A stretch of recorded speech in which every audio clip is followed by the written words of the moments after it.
সবুজ যা পোংডা পোলা, তুই আমার রেখা আপারে নিয়ে পার্কে গেছস ঘুরতে, আমারে নিলি না কেন? আয় শুধু আজকে। ওই নিশি কুতকুতি মাইয়া, তুই কেন আমার দোস্ত সজীবকে ছেকা দিছস? আর সজীব দোস্ত চিন্তা করিস না, একটা গেলে আরেকটা আইবো। ওরে ইকবাল্লা, কই রে তুই? আমার গার্লফ্রেন্ড মিথিলারে চিঠি লিখছস? তোর এত বড় সাহস!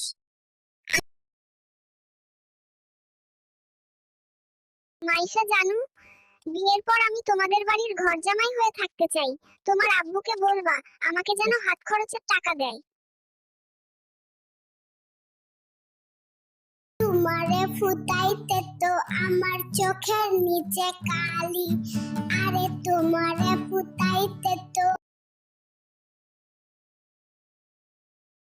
আরে তোমারে ফুটাইতে তো আমার চোখের নিচে কালি, তুমি যেই বাগানের ফুল।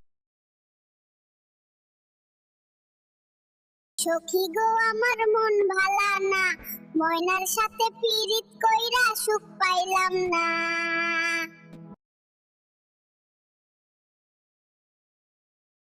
আমি পারিনি তোমাকে আমার আপন করে রাখ।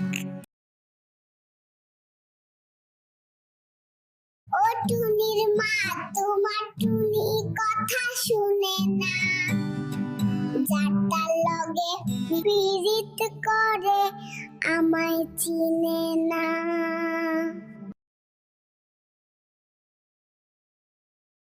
জানু, আমাদের বিয়ের পর তোমার আব্বুকে বলবা আমাকে একটা আইফোন আর মোটরসাইকেল দিতে।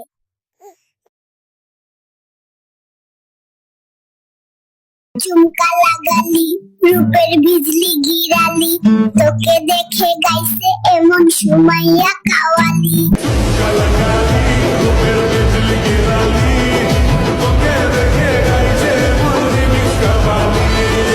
স্যার, আমি নাজমুলের নামে জিডি করতে চাই। কেন জিডি করতে চাও? আজকে 7 দিন হলো নাজমুল্লাহ আমার রেখা ভাবিরে নিয়ে গেছে, এখনো ফেরত দেয় নাই। A few moments later. ওই নাজমুল্লাহ, পোংডা, তোর নামে আমি পুলিশের কাছে গার্লফ্রেন্ড চুরির নামে জিডি করছি। বদমাইশ, সময় থাকতে আমার রেখা